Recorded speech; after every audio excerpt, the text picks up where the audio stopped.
They emerged from the swamps 50 million years ago and became creatures that ruled the world from coast to coast, mountains to deserts. Derek and Beverly Joubert are many things. Award-winning filmmakers, explorers, and dedicated conservationists. Now, they've set their sights once again on the elephants of Botswana, but from a whole new angle. We've lived in the wild in Botswana for 30 years, telling the stories of this place. But we haven't seen it all. We're still searching for something. Journey with the Jouberts to one of the most remote places in Africa, where they'll explore one of the last remaining herds of elephants and contemplate the inner lives of these iconic creatures. Did they know the dead elephant? Is this curiosity or remembrance? What is the very soul of the elephant?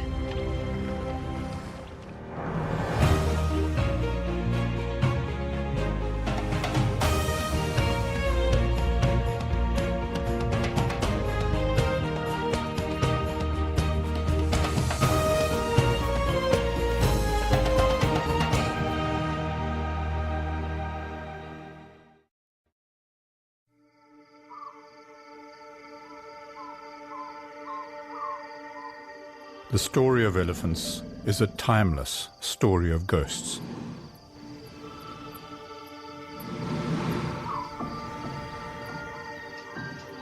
They leave us messages, ancient footprints in the sands of time.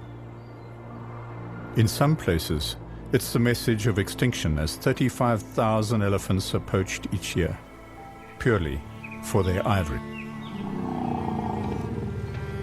But in other places, there are messages of hope, like where we live, where there are still giants. 7-ton giants in full sail. Their movements are meditation. Their eyes shine with a deep intelligence. We've lived in the wild in Botswana for 30 years, filming, exploring, researching, telling the stories of this place. But we haven't seen it all. We're still searching for something. And often, what we find surprises us. I often think of myself as an elephant. I try to think their thoughts, live life with their values. This all started one day while exploring the backwaters of the bush. This place is endless.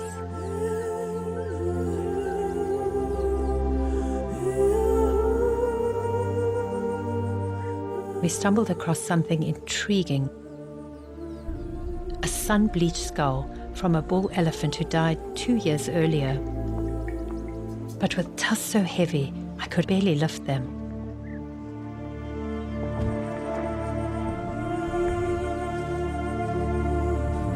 It's rare to find a carcass with its ivory still intact.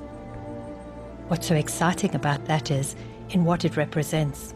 It means that no one has been here for at least 2 years. But something just didn't add up. We had too many bones for this to be from one elephant. As we looked around, we found enough to make up 2 huge bull elephants, a literal killing field, but with a difference. Absolutely no sign of man.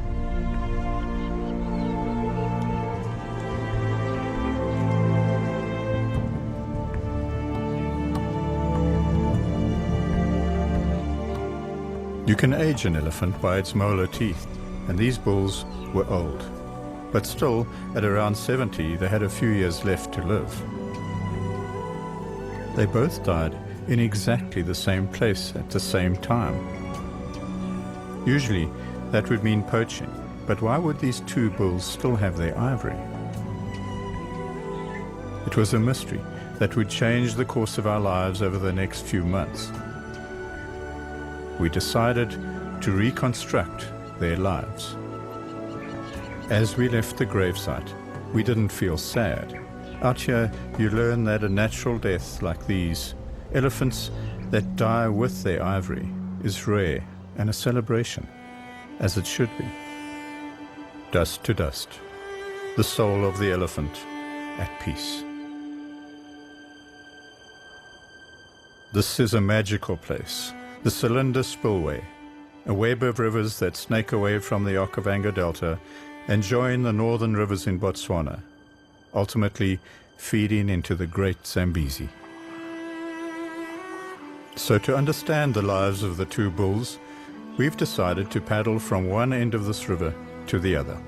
It would have been their home range, from their birthplace to their final resting place.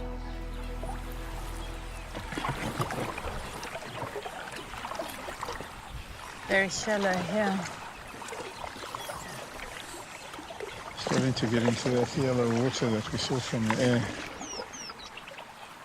We'll also survey the carcasses we find to thoroughly understand poaching levels, hunting, and other influences of man.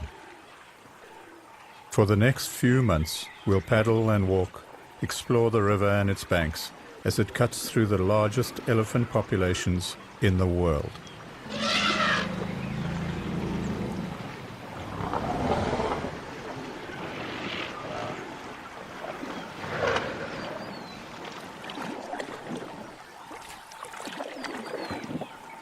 The mystery of the two bulls still works inside my head. They were born over 70 years ago into a very different world. There would have been over 5 million elephants then.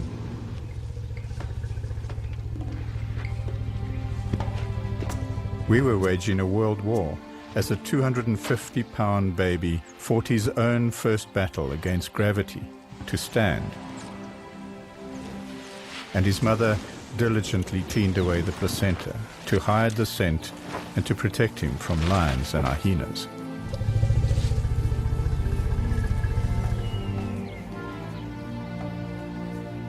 Each baby born then had less than a 10% chance of making it past our guns and snares to the age of the two old bulls.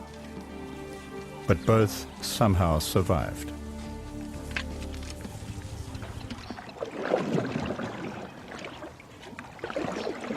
I've also been thinking about those first steps. Soon after birth, a mother takes her newborn into the herd. The family gently adjusts pace for the smallest, shortest, newest legs. Within hours, he is their much-celebrated new baby that everyone wants to greet and to get to know and protect.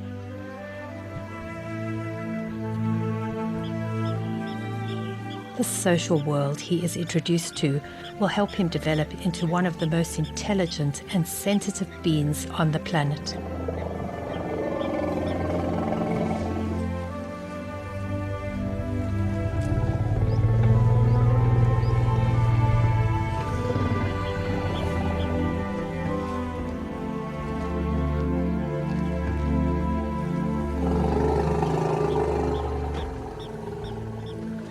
The pace of a herd is misleadingly slow. They cover huge distances at an apparent stroll. But a quick nap while standing up disorientates him. That's the time to panic.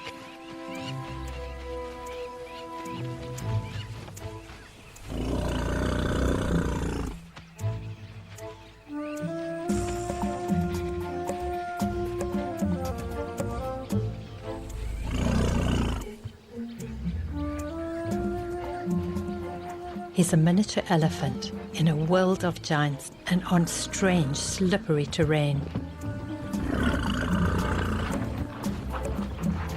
Even at his age, days old, he would have understood the ways of elephants to recover from any indignity with aggression.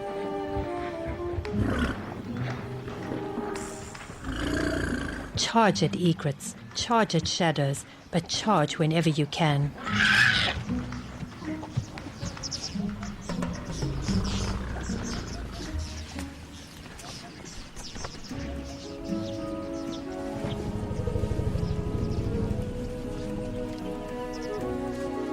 At his mother's side, an amazing lesson begins. He wants milk now, having survived his near-death experience with shadows and demons. but she withholds his privileges. He needs to strengthen his bond with her. And with elephants, that early imprinting is vital. He is frustrated. He wants that milk. But colossal legs outsmart his every move.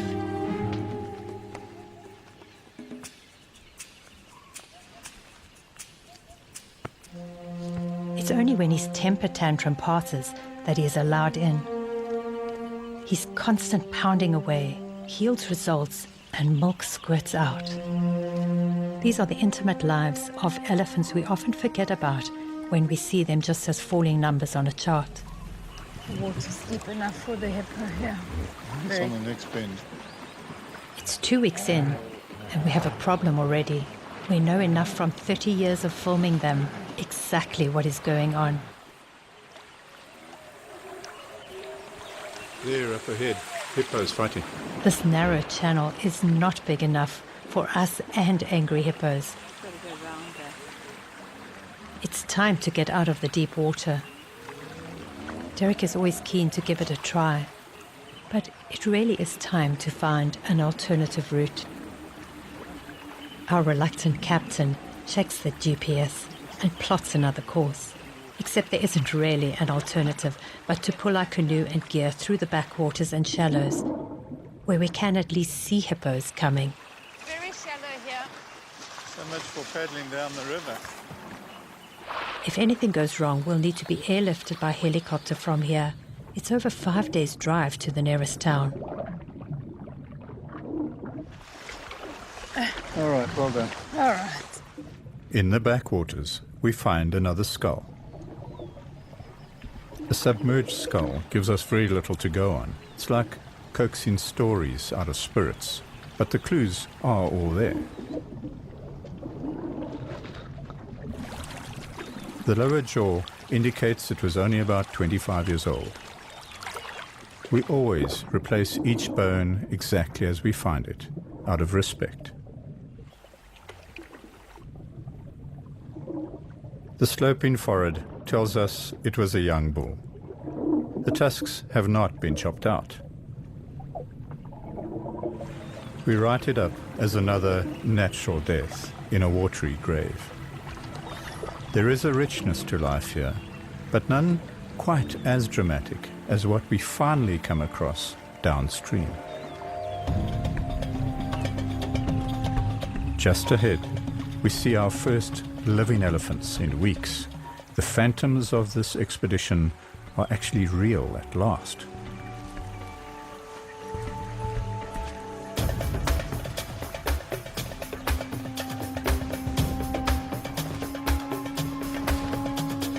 We also get a rare private view of wild elephants, a little like looking in through a bedroom window. And actually, elephants do snore. The wind changes, swirling our scent towards them, and it seems they know that smell.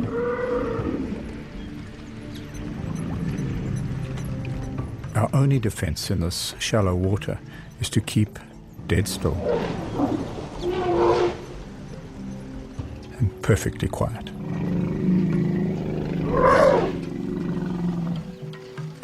There's always a heavy sleeper.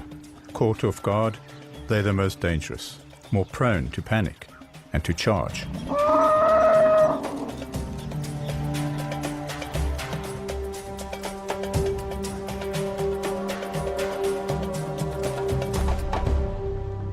Now these are moments I love. There is something hypnotic about being in the path of a charging elephant. Something dangerous but peaceful, beautiful. Time warps. You focus on the dance of the ears and sound dulls because you believe he'll stop, but you don't know it for sure.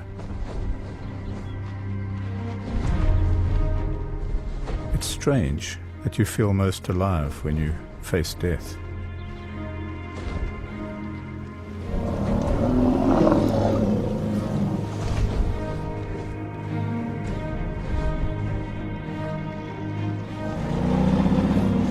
And when it's over, I find myself strangely relaxed, privileged at having been face to face with an elephant.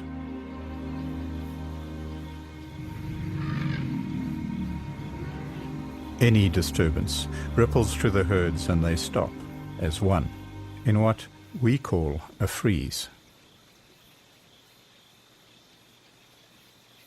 The leader gives an order and releases them with another ultrasonic call to move on. That order sends them back our way.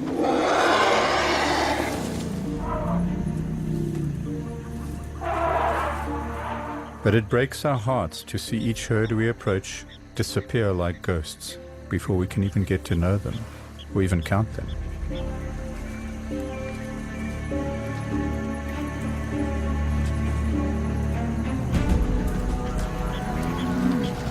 Perhaps it isn't entirely our fault.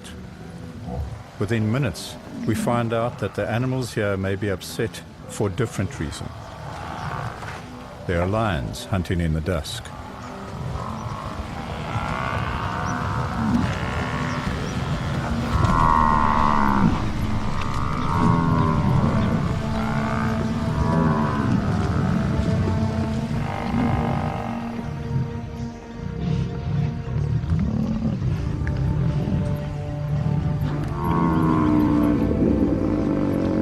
Lions are unafraid of the most dangerous of prey, and the largest.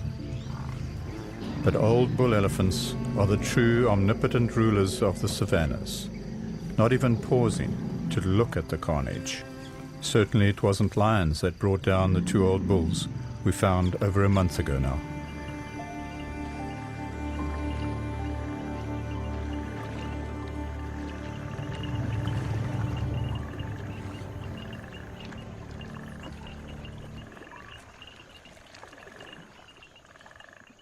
Our nights under a flimsy tent are filled with sounds that light up the imagination. We dream of giants, moving as silently as ghost ships under sail.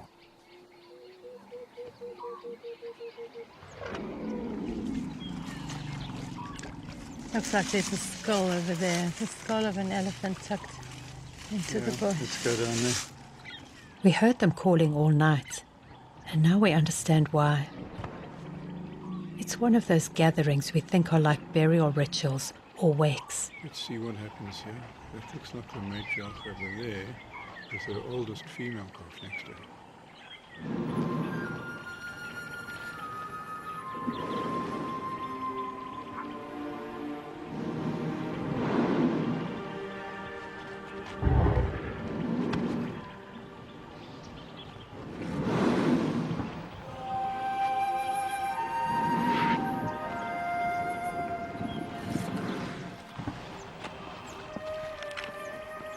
We want to be quiet, respectful, but we still feel like intruders on a family in mourning.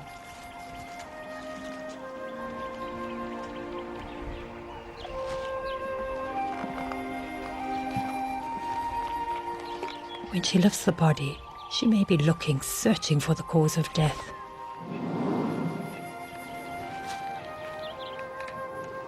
So much attention is given to the ivory, as if it is the very symbol of that elephant, the embodiment of an elephant's soul.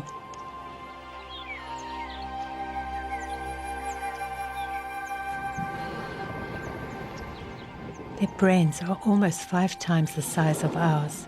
There is no doubt that they are feeling emotions, and I wonder what information they are getting as their trunks delicately hover over the remains.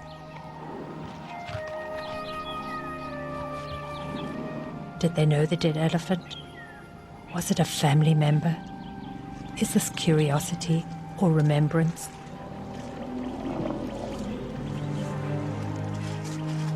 As we intrude just a little longer, we can see that it was a young bull. Cause of death could have been just like many a young bull, raging testosterone.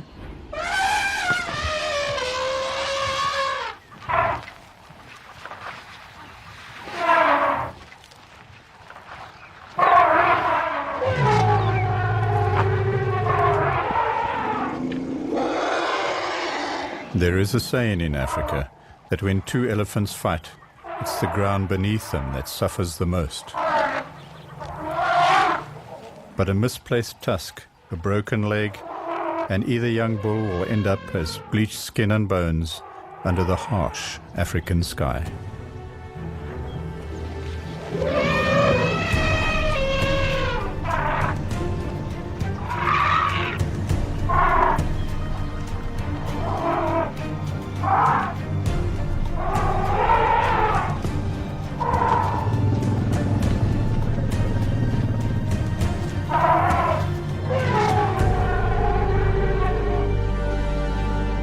The threats are not just from humans.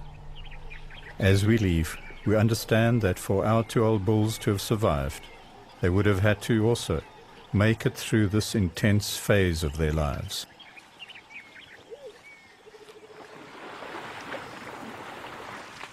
It's sizzling hot now, over 100 degrees Fahrenheit.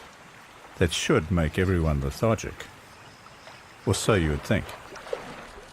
In some cases, it just makes them cranky.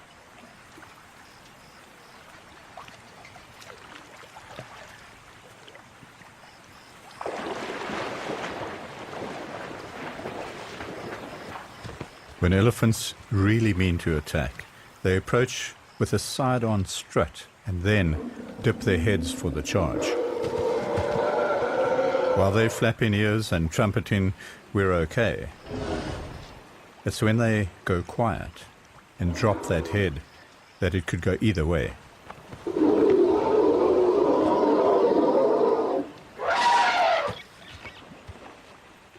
There is a subtle language to all of this. Got to be careful for underneath the boat, Yikes. like that one. I can feel it under my feet. We're drifting over a submerged acacia tree. It breaks the silence.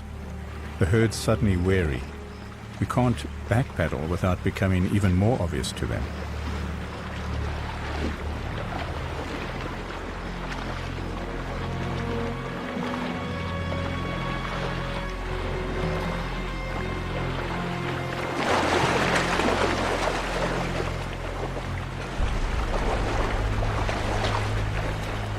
Beverly's instinct is to crouch down and record the sound of the bulls coming in, because she knows this is going to be very loud.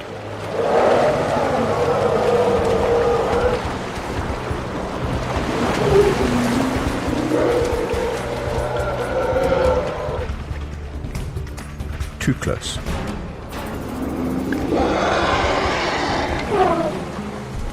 There's only one thing to do.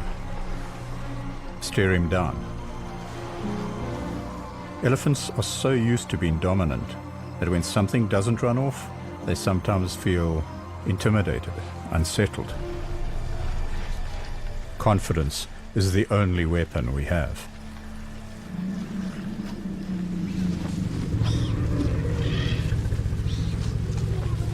These elephants are wild and angry, unlike earlier ones that just disappeared. They're charging like crazy from every direction, around every bend in the river.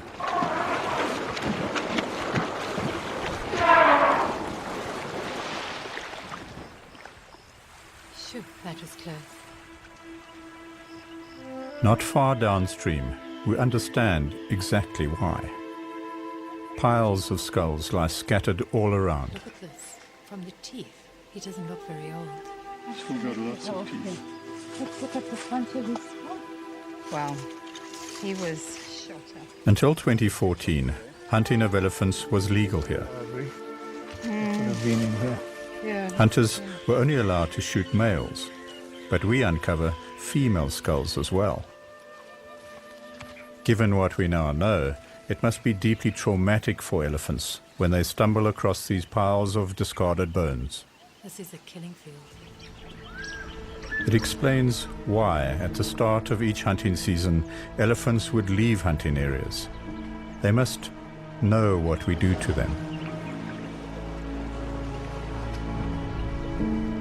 The two old bulls were lucky to escape this era as well.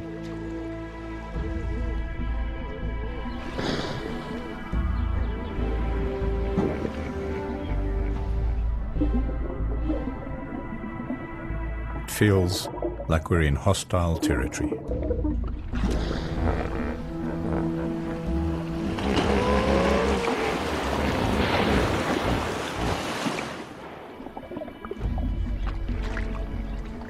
We decide to quietly follow the family just ahead. If the Egyptian geese can navigate Hippo waters, so can we.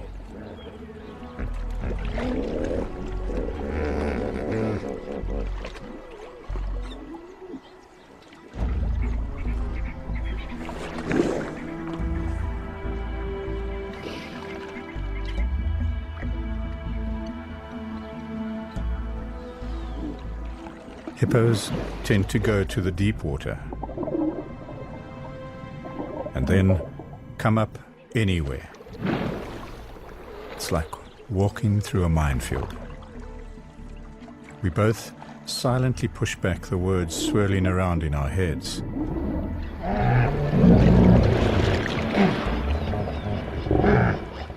That hippos kill more people in Africa than any other animal. Staying calm is our best weapon. We try not to look into the black water for monsters that may not even be there. But this river is full of surprises.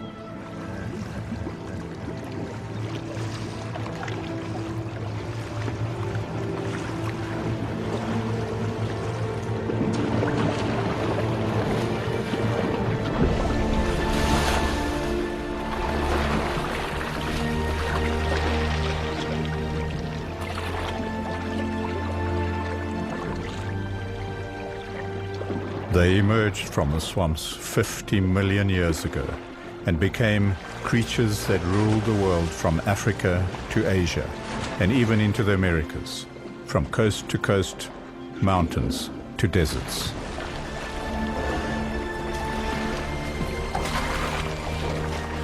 And today, they are as at home in the water as ever.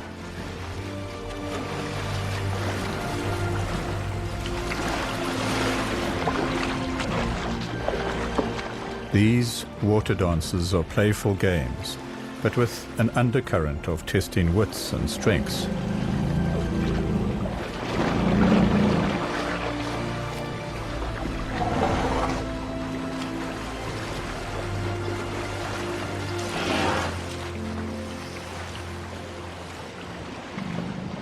They're not used to people approaching on water, so we decide to drift in while they're distracted by the calm bulls playing nearby.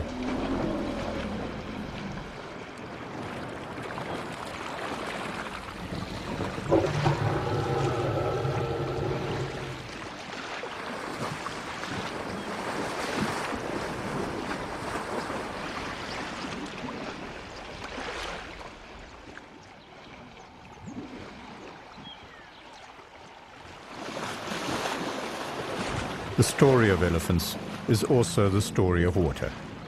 Botswana has over 1/3 of the world's elephants today, thriving here for many reasons. Abundant water may be the most important of them.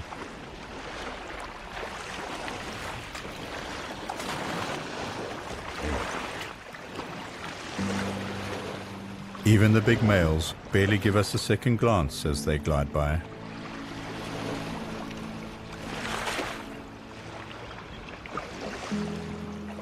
And as the heat relaxes its grip on everything, we sit silently, reluctant to return to normal, and realize that we've been affected by all of this as well. It's intoxicating.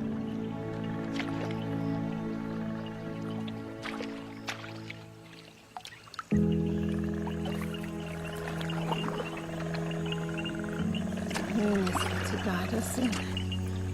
This is bliss. It really is.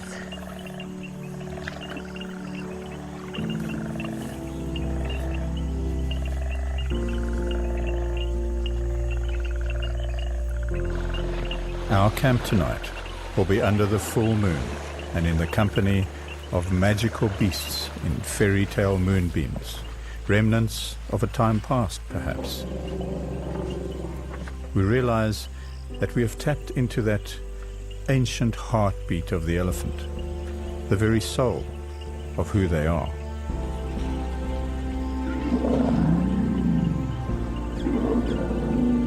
And we definitely know that when we spend time with elephants, we come away somehow better. Go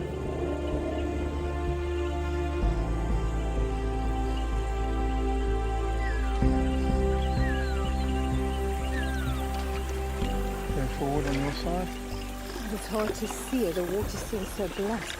We're driven by the hope that today will be at least as good as yesterday, so no dawn is left to rise without us. We're more than a month in. From early morning through the midday heat and until late at night, the river is packed with elephants. As we drift alongside them now, day after day, we seem to have cracked some kind of elephant code, and we can get in close.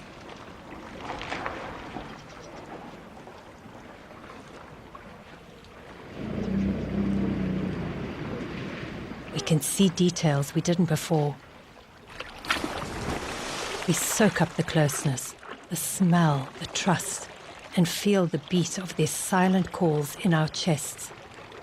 It's euphoric being in the accepting presence of these animals.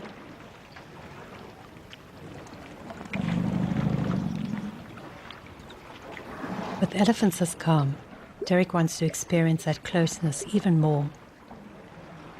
The more we do this, the more we embed ourselves into their culture. We imagine for a moment that we thoroughly understand them. And then, for some reason, they all suddenly head away from the river at this point.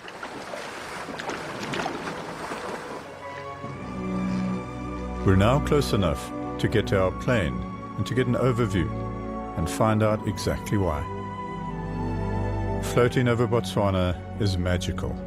I love Africa from there. What looks like random paths from the ground magically form into well-organized patterns from the air. Ancient networks of paths once connected waterholes across the continent. They lead elephants out across the grasslands, herd after herd, following behind their mothers and the memories of their ancestors, in the never-ending search that drives elephants.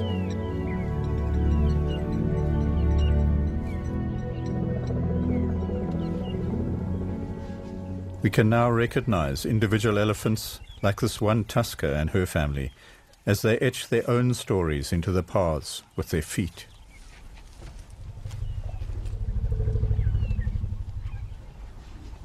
Botswana's elephants have very small tusks.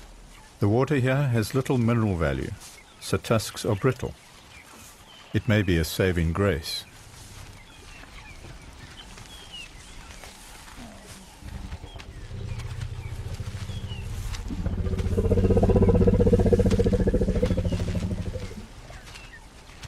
Being a tuskless elephant may actually be an advantage in the future.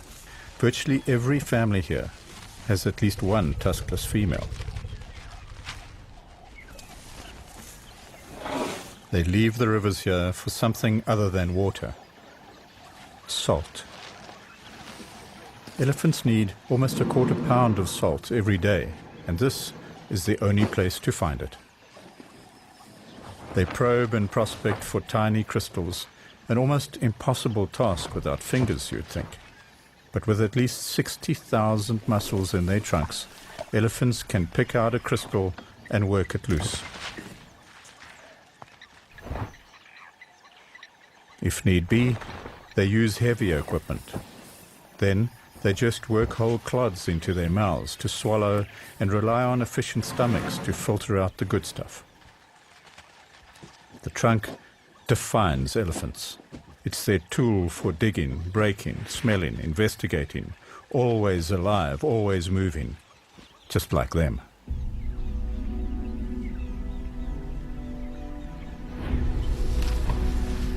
We can sense the two bulls leaving these ancient digs.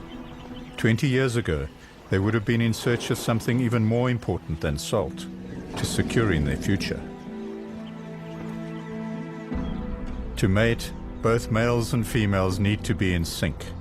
The male must happens once a year. A tiny tuskless cow is also in heat and is not about to let her get away.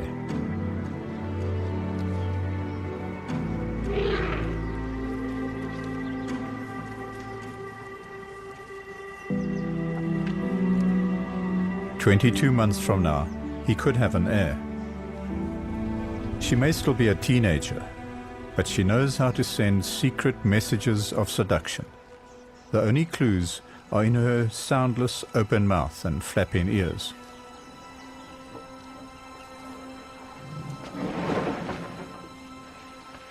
A series of 6 calls, so low in frequency we can't normally hear them.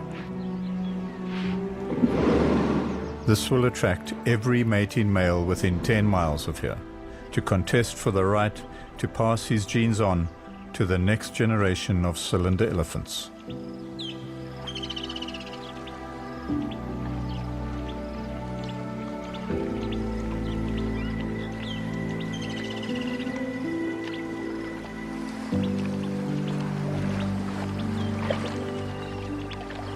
Elephants create a ripple effect of advantage to others. A pied kingfisher finds them useful as a perch. She's watching out for small fish, but elephants have sensitive skins. They hate biting flies, and apparently the feel of a kingfisher.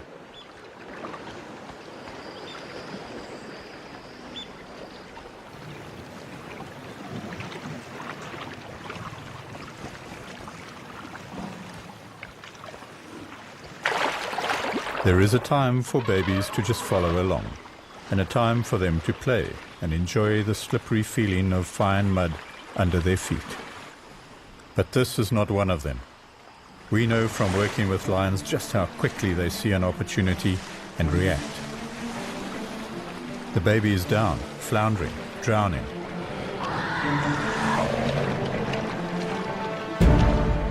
The lions are waiting here. They know the hazards.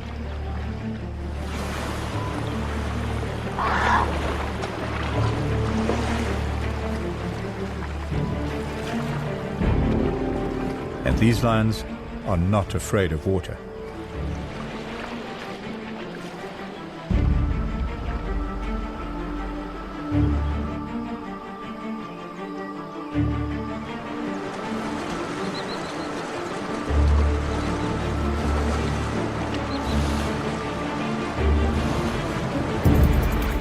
Lions don't give up easily. They'll circle back to this crossing point later. Despite the swirling scent of lions, the calm crossings are methodical. Elephants just don't like congestion or stress. Each herd leaves enough space ahead and behind.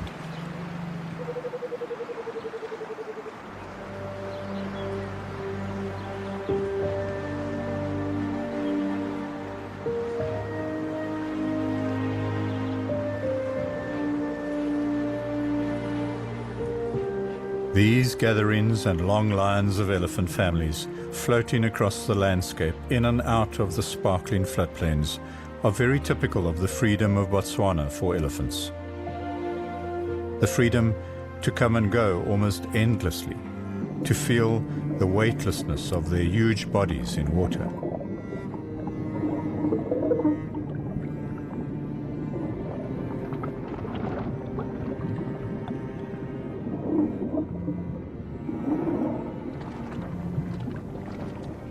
This opportunity gives us a rare chance to see them at play, but from inside their world as swamp creatures.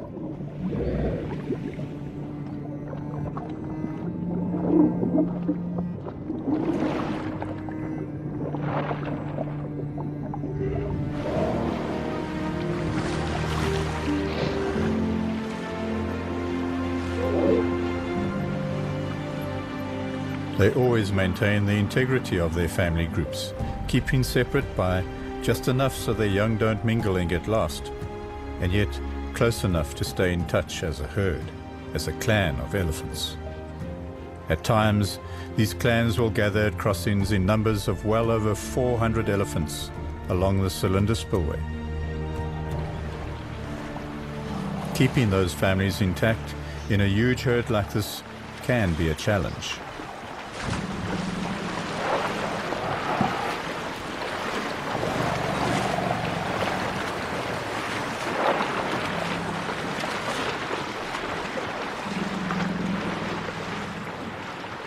A cow has lost her calf, right at the vulnerable crossing point.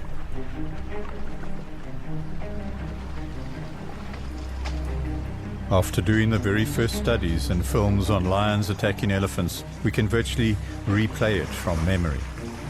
First, a lost calf panics and calls out.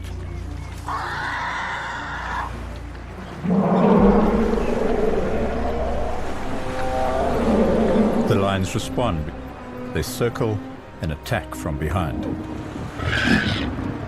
The mother, just like this one today, goes frantic. It only adds to the confusion. And confusion is exactly what lions want.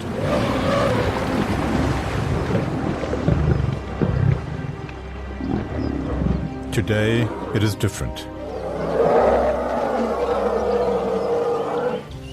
And the nightmare is prevented when the mother gets there just in time to mount a daring rescue.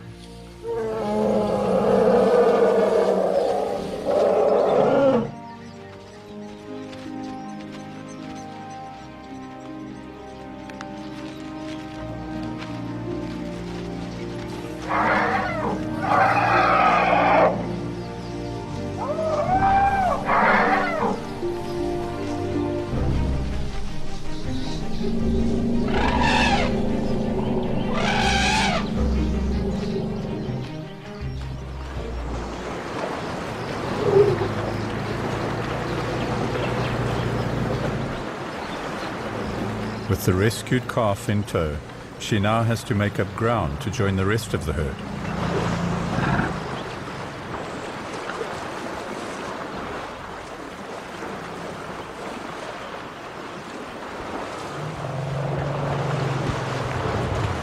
But elephants are nothing if not compassionate and understanding. The herd has waited for her to resolve her problem and sets off again. After the excitement with the lions, there is a palpable change in atmosphere, as if the herd understands the need for balance. It goes from high stress to a little fun. Of course, it's about covering themselves against biting flies and cooling. But from down here, it looks almost tempting and definitely fun.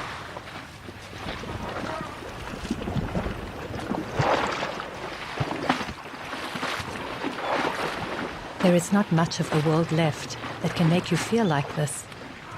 At this relaxed pace where elephants are what they have always been, on their terms.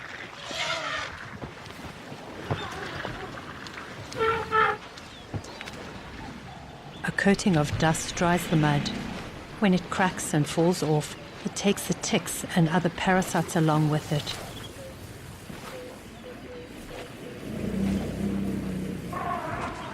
The security of being in the fold once again allows the calf to shake off his encounter with the lions and cover his superficial wounds.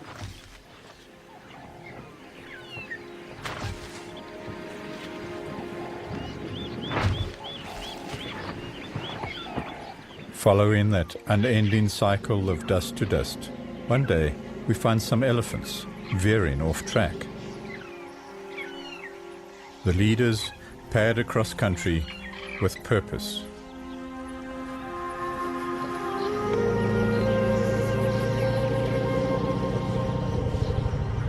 Her soul long departed, she lies as a gentle reminder to her clan of who she was, her long life, her successes, her rescues, her compassion, and the days spent together in the mud and the dust.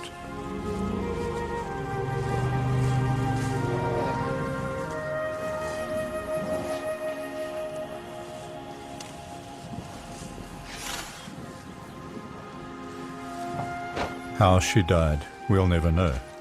Perhaps she just ran out of time. As they bob and weave around her, we're reminded that they are sentient beings, thinking thoughts, having ideas.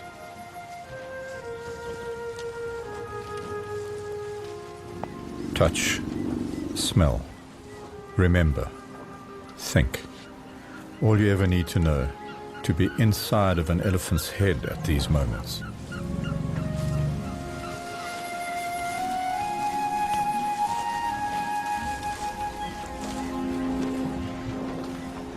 Herd after herd come in, with just enough time between each wave for us to place some cameras and to disguise our scent.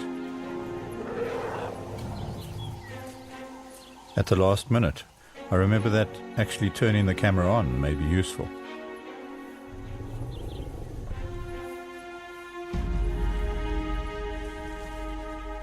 We're able to capture the most intimate views we've ever seen of an elephant wake.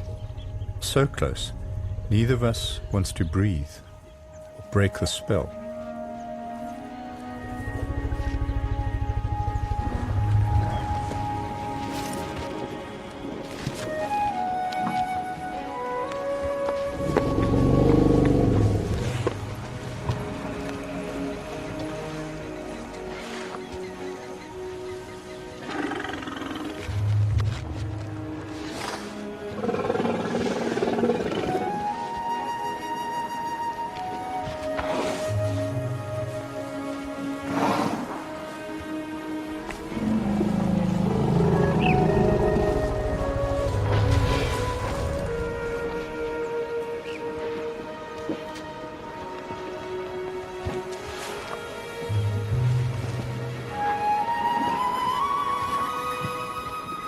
Right here, we've seen that something special that we both love about Africa at its best.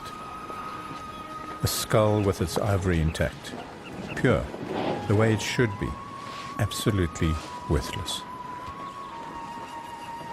I like that ivory's worthless. The only value should be as a beacon of memory to the elephant clan she was once a part of.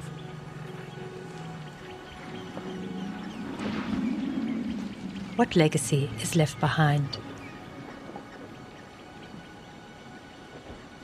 As I stand and think about the romance of our lives, these magical moments remind me of the ripples we cause around us. I hope that our own legacy, walking in the footsteps of these bulls, can make a difference. They could have walked right by here one day, even fed on the tree I'm standing under. After the sixth set of molars wears out, their lives are over. As it nears that time, they pick food carefully, saving those precious teeth. The story of elephants may be all about ivory, but it should only be about their teeth.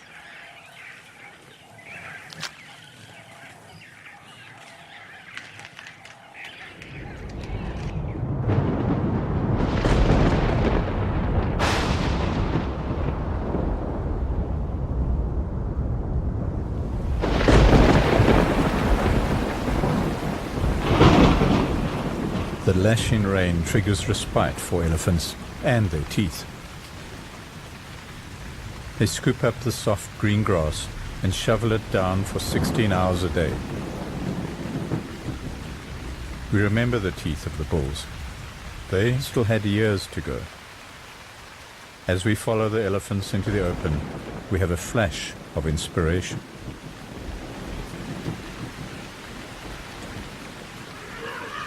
Elephants often go to water to get out of the stinging rain on their sensitive skins.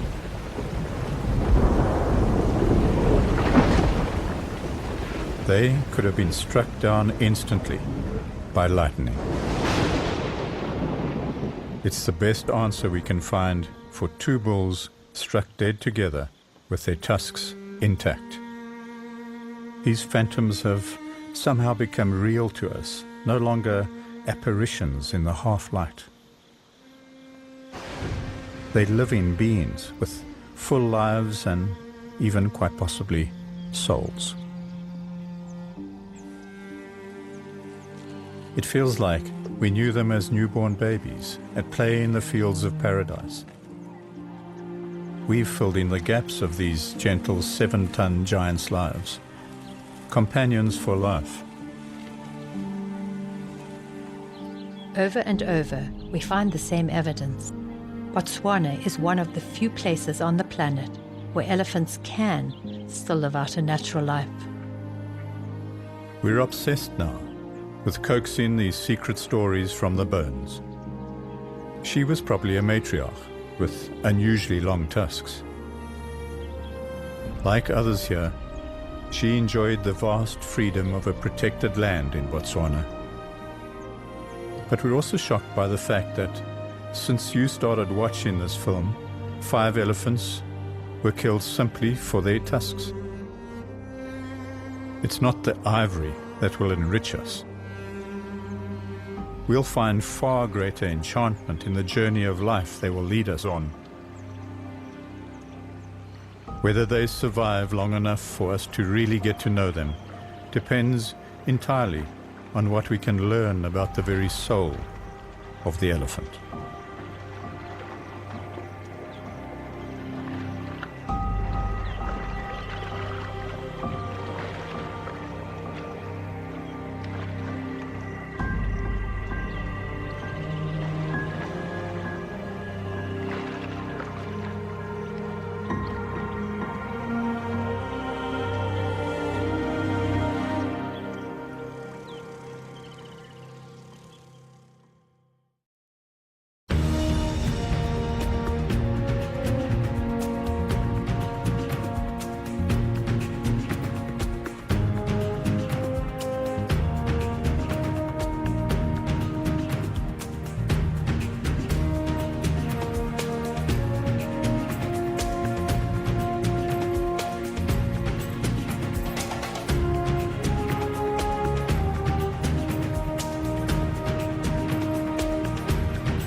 To learn more about what you've seen on this nature program, visit pbs.org.